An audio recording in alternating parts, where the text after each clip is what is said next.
Bonjour, j'espère que vous allez bien. Aujourd'hui on se retrouve pour analyser le Prime spécial années 90-2000 de Danse avec les stars. J'étais très contente de ce Prime parce que vu que je suis une enfant des années 90-2000, bah ça m'a fait trop plaisir, il y a eu plein de musiques que je connaissais, j'étais trop contente. Après j'avoue il y a des musiques, j'aurais pas mis ça. Genre les Boyz II Men, je connaissais pas et j'aurais plus vu du, je sais pas, du Backstreet Boys par exemple, je sais pas. Bref, je suis pas là pour analyser les musiques. Mais pardon, je suis trop de bonne humeur, j'aurais fait trop beau à Paris aujourd'hui, je suis refaite. Demain j'ai une compétition, vous le savez en avant-première par rapport à cette chaîne YouTube. Demain, j'ai une compétition. Demain, nous sommes le dimanche 6 avril, j'ai ma première compétition de l'année. Et l'avant-dernière aussi, vu que la saison se termine en avril. Ok, on y va? Oh my god, I put my pants on inside out. I couldn't tell cause the lights were out. On commence avec Florent Manodou et Elsa Bois qui nous ont dansé une samba. Alors on le savait déjà, Florent il a un corps, il a une morphologie et un sport qui l'oblige à être très droit, très gainé. Donc tout ce qui est hanches, pieds en dehors, etc. c'est pas trop son truc. Et ben là, il y avait des hanches. Alors, je vais totalement occulter le fait que ses pieds étaient en dedans. Oui, ils étaient en dedans, mais c'est morphologique. On sait qu'il a essayé de faire des efforts. Voilà, ça sert à rien de passer plus de temps dessus. Bon, cependant, les jambes n'étaient pas tendues dans les rondés. Vous savez, il y a un moment où il fait un rondé avec Elsa et bah, les jambes étaient malheureusement pas du tout tendues. Et comme je le disais, ça bougeait vraiment pas mal au niveau des hanches, que ce soit dans les lockstep ou dans les pas de base. On peut toujours s'améliorer évidemment, mais là, pour quelqu'un qui est censé être très gainé et à pas trop savoir bouger ses hanches, c'était vraiment pas mal. C'était une choré qui était hyper technique, une vraie choré de samba, il n'y avait pas énormément de portée, il y avait beaucoup de pas de base, c'était super agréable à regarder, et ça franchement bravo Elsa. Parce qu'en plus la samba, qui est la danse latine la plus compliquée techniquement, faut le faire. C'est facile de mettre plein de portées. Et ben Elsa, elle en a presque pas mis. Donc, chapeau. En revanche, si on parle de la technique pure de la samba, vous le savez peut-être, la samba, c'est une danse qui est très rebondie, très bouncée dans le sol. Et là, il n'y avait pas forcément de bounce. Il n'y avait pas trop de mouvement de corps, donc en fait, on avait l'impression qu'il marquait sa chorégraphie, au lieu de totalement la vivre et de l'accompagner avec les compressions, les grands côtés, le côté menant, etc. Et comme il ne cédait pas du sol, ce n'était pas une samba rythmique, c'était une samba un peu plus marquée.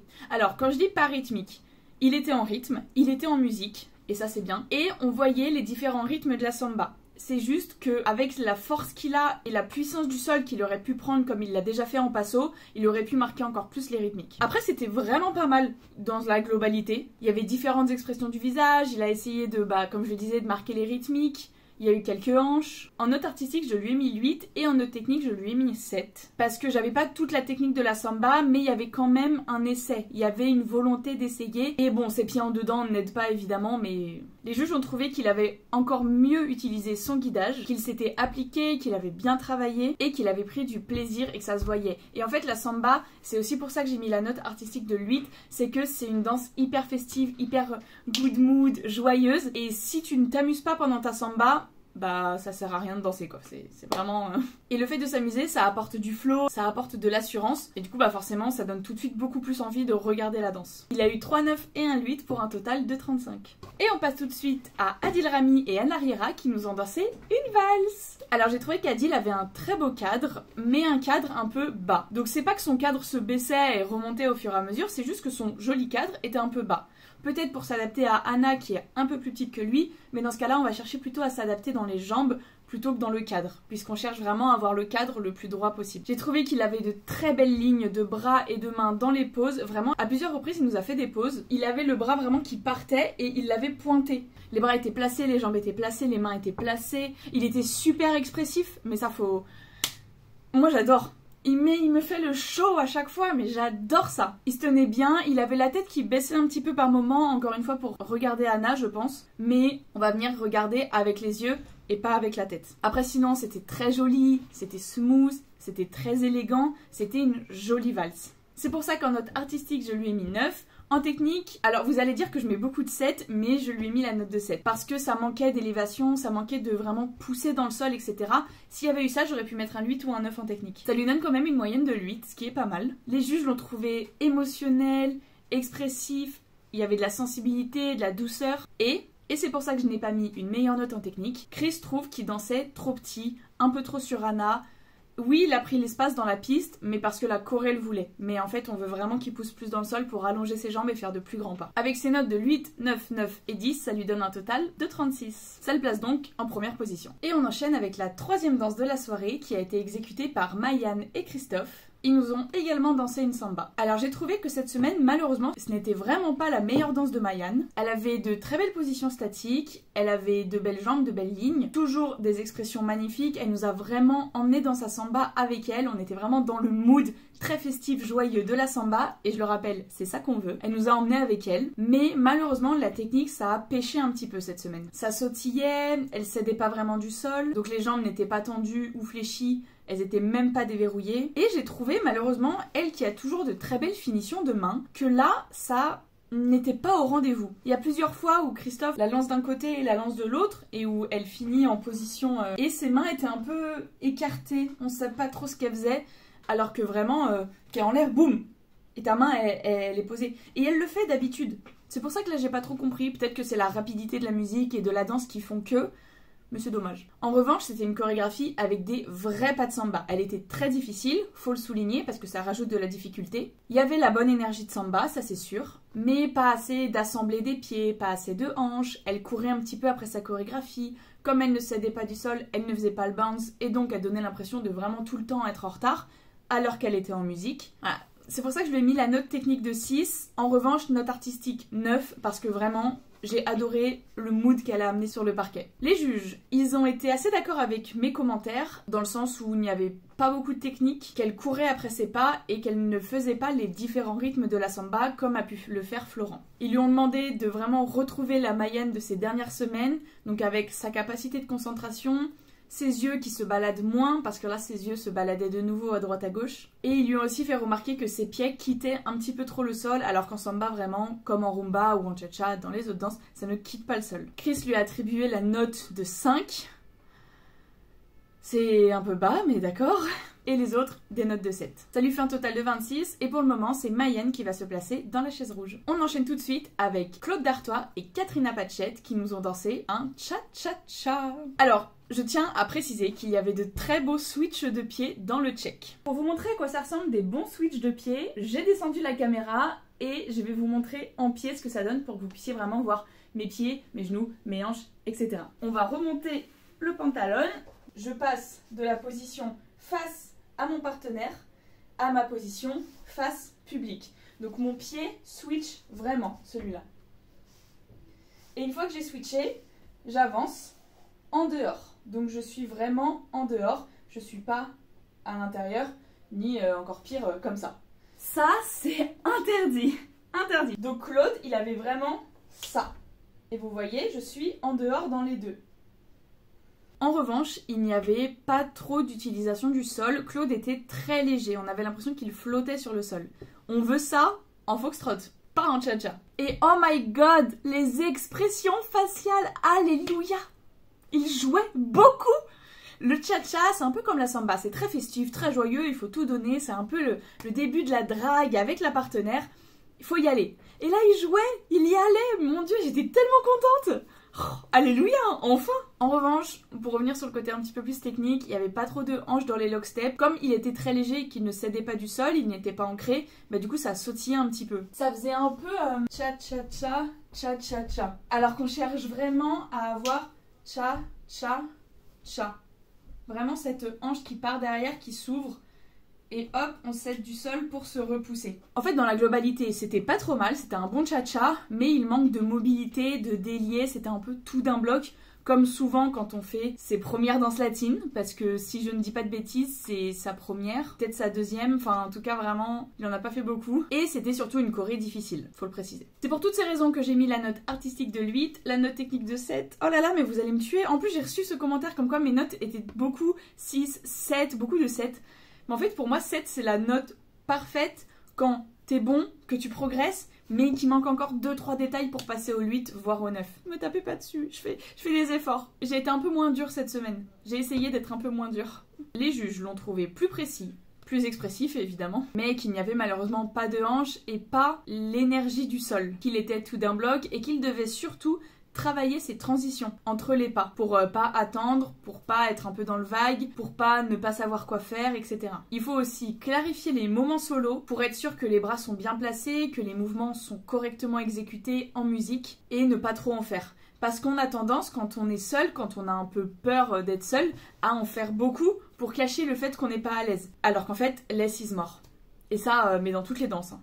Pas que la danse sportive, mais même en contemporain, en jazz, etc. Less is more. Ils ont aussi remarqué qu'il y avait des jambes pliées et des talons. Pas ça en samba. Ça lui fait un total de 28 et il ne va pas dans la chaise rouge, c'est encore Mayenne qui y reste. Et ensuite, on a eu droit au passo doble de Julie Zenati et Adrien. Et vraiment, je commence à vraiment voir le potentiel de Julie. Pour moi, c'est vraiment l'outsider qui fait la remontada du siècle. Genre, une progression, t'as peur. Elle est plus lente que les autres au niveau de la progression, etc. C'est-à-dire que là, moi, je vois son potentiel, on est au prime 8, tandis que d'autres, j'ai vu le potentiel un peu plus avant. Mais mieux vaut tard que jamais, hein, parce que là, ce qu'elle nous a sorti dans son passo, pouf, waouh, madame, c'était un très bon passo. Il y avait de la puissance, il y avait de l'énergie, il y avait le mood du passo. Moi, je trouve qu'elle peut aller encore plus loin parce qu'elle est un petit peu douce parfois dans ses mains, dans ses shapes. Elle peut y aller, que ce soit corporellement ou mentalement, je pense qu'elle peut se mettre encore plus de coups de fouet parce qu'elle en est capable. Mais par contre, dans son regard, et encore on était derrière la caméra, hein, donc nous on a vu avec les mouvements de caméra et tout. Imaginez sur le plateau comment son regard devait bien rendre. Non mais ça c'est incroyable. Elle avait des beaux bras aussi. Donc oui, ses mains étaient un peu douces, mais elle avait des beaux bras qui étaient bien placés. Maintenant, je la veux plus. Là, je l'attends. Je veux qu'elle donne encore plus d'énergie. En fait, je veux qu'elle, comme on dit les juges, voilà, je veux qu'elle pète un câble. Faut qu'elle se lâche. Faut qu'elle apporte son grain de folie, là. C'est bon, ça fait 8 prime. T'es toute douce, tout scolaire. On voit que tu travailles très bien et que tu progresses. Maintenant, t'envoies tout. Bref, en note artistique, je lui ai mis 9. En technique, 8. Et les juges, outre le fait de lui demander de péter un câble, lui demander évidemment de donner plus d'énergie, mais on remarquait qu'elle avait 2 très beaux bras et une belle technique. Et ça, c'est super important en passo double. Parce qu'en plus, le passo, c'est une danse qui est à l'opposé des autres danses latines, parce que le passo vient des danses standards, à la base. C'est une ancienne danse standard. Donc, on n'a pas exactement la même technique. Regardez, il y a des attaques talons en passo, on a des cadres de standard avec une shape, évidemment, mais ça reste un cadre de standard. Donc, c'est pas évident. C'est pas repartir à zéro parce qu'elle a quand même 8 prime dans les jambes, donc elle a acquis de l'expérience. Mais avec le passo double, oui, c'est comme apprendre le tango argentin alors qu'on a fait que des danses standards avant. Ça, tu peux te servir un peu de ce que t'as appris, mais ça reste une danse complètement différente. Avec ses 4-8, elle obtient la note de 32. Elle se place donc en 3e position. Incroyable. Et on va terminer ce prime par Jungly et Inès Van Damme qui nous ont dansé une rumba. Et oui, on termine ce prime parce que Lenny n'a pas pu danser, elle a été souffrante toute la semaine. Et donc comme vous le savez, ils ont droit à un prime où ils ne dansent pas. Donc c'est dommage. Heureusement, Jordan a pu danser avec Calisson sur sa samba, donc c'était très cool à voir. Il n'a pas travaillé et construit la choré pour rien. Choré qui était hyper impressionnante d'ailleurs. Mais bon bref, Lenny, on la retrouvera la semaine prochaine. Passons à Jungly. Alors, la rumba c'est une danse très difficile. C'est lent, c'est technique, c'est sensuel. C'est un mood totalement différent des autres danses. Et ça, on l'a bien senti que c'était une danse différente. J'ai pas aimé la chorégraphie, pour être honnête. J'ai trouvé qu'il y avait énormément de show-off, beaucoup de portées, beaucoup de tombées. Et en fait, quand on regardait que Jungly, vraiment si on occultait le reste, il ne bougeait pas. Non pas parce qu'il ne savait pas, non pas parce qu'il n'avait pas la technique, mais parce que la chorégraphie était montée comme ça. C'était portée, sur tombée, sur saut, sur portée, sur tombée, sur saut, sur... Bon, si on veut parler plus de la technique de Jungly, il avait de très jolies mains, ça donne une belle finition, ça prouve que l'énergie va jusqu'au bout. Il y avait de beaux bras, bien tenus, et ça c'est super important en rumba pour pas faire moulin avant. Il y avait quelques hanches, mais pas de centre tenu. Et si on tient pas son centre, l'énergie part un peu dans tous les sens, on a rapidement le bassin en avant ou les fesses en arrière, et je trouve qu'il peut pousser un petit peu plus sur ses jambes pour le déplacement. En fait, il a de grandes jambes, donc faut qu'il les utilise. J'ai pas vu d'erreur technique à proprement parler sur cette rumba, j'ai pas vu par exemple de talons, ou j'ai pas vu un espèce de saut, où il décolle les pieds du sol, etc. Mais j'ai pas non plus vu la rumba de l'année. C'était un peu plat. C'est pas une rumba que je re-regarderais avec plaisir tous les 4 matins. En note artistique, je lui ai mis 9. En technique, j'ai mis 8 parce que oui, il y avait quelques petites erreurs, mais c'était pile suffisant pour pas mettre un 7. Vous avez vu, je m'améliore. Hein. Les juges l'ont trouvé intentionné, ils l'ont trouvé dédié à sa danse. Ils lui ont demandé d'avoir un peu plus de jambes déliées et de déhanchées pour que ça fasse un peu moins... je danse ma rumba. Et aussi de travailler l'équilibre, parce qu'il y a eu des petites pertes d'équilibre, alors que moi je n'ai pas vu derrière la caméra, mais peut-être que sur le prime ça se voyait. Ils lui ont fait la remarque que ses fesses étaient en arrière, et comme je le disais, les fesses en arrière c'est simplement dû à un manque de centre. Et je le sais parce que j'ai ce problème là aussi, partout. Donc je peux en parler. En gros, quand on vient sur une jambe en rumba par exemple, là, j'ai pas mon centre tenu, je suis totalement relâchée, je tiens rien, je contracte même pas les abdos. Forcément mes fesses sont en arrière. Si je contracte mon centre, mes abdos et que je tiens tout, ça va ramener. Donc ce n'est pas une rétroversion du bassin, pas du tout, vous voyez bien, je fais pas ça.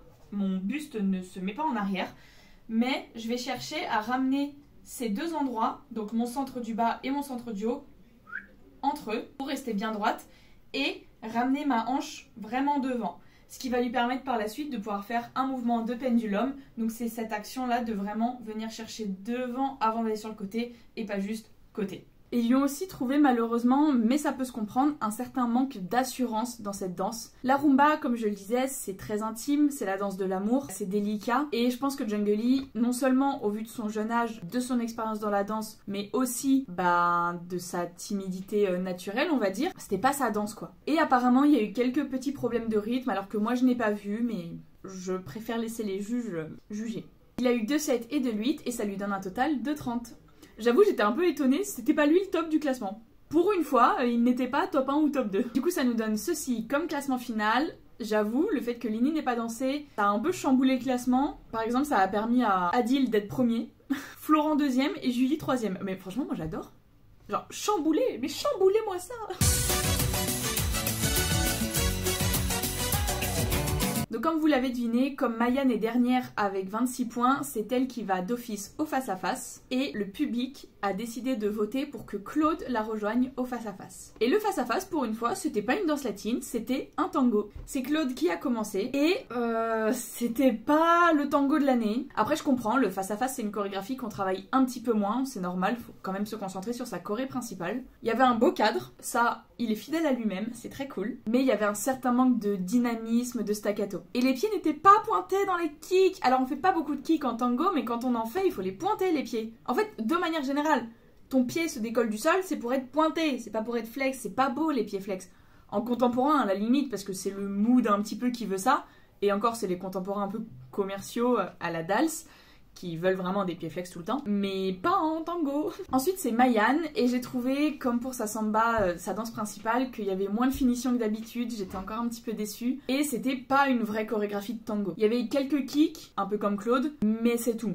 Le reste c'était de jolies portées, de jolies poses, etc., mais pas une vraie choré de tango. Et j'avoue, à ma grande surprise, je pensais vraiment que Mayan allait partir, mais finalement c'est Claude qui a été éliminé ce soir-là, donc Mayan a eu plus de votes que lui. Je sais pas si les gens ont voté pour sa danse ou parce que c'est Mayan, mais c'est Claude qui est parti. Alors, je sais pas trop quoi en penser, je suis soulagée parce que je voulais vraiment que Mayan reste, mais d'un autre côté, Claude commençait vraiment à progresser, à se libérer, à se détacher de cette image un peu trop scolaire qu'il avait. Il commençait à mettre vraiment des vraies expressions faciales, et c'était trop beau quoi. Donc c'est dommage que ça s'arrête maintenant pour lui. Bon après c'est le jeu, comme d'habitude.